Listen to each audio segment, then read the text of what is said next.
અમદાવાદ શહેરમાં ખાનગી બસોની એન્ટ્રી અંગેની બસ સંચાલકોએ કરેલી અરજીને સુપ્રીમ કોર્ટે ફગાવી દીધી છે.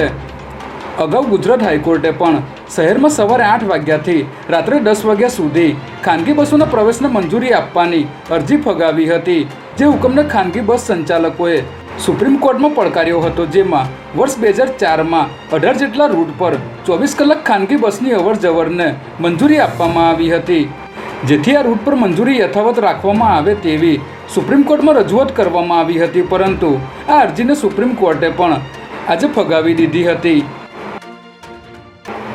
એલિસ બ્રિજ વિસ્તારમાં ખ્રિસ્તી સમાજના પ્રાર્થના સભા હોલમાં ગેરકાયદે ધર્માંતરણની આશંકાએ પોલીસે 3 લોકોને રાઉન્ડ અપ કર્યા છે.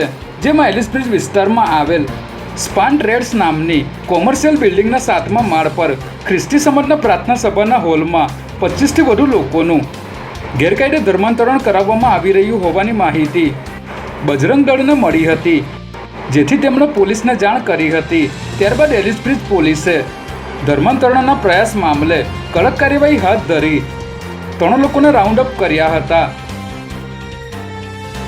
ઇન્ડસ યુનિવર્સિટીમાં અભ્યાસ કરતી વિદેશી વિદ્યાર્થીનીની છેડતી કરનાર ડાયરેક્ટરની બોપલ પોલીસે ધરપકડ કરી છે.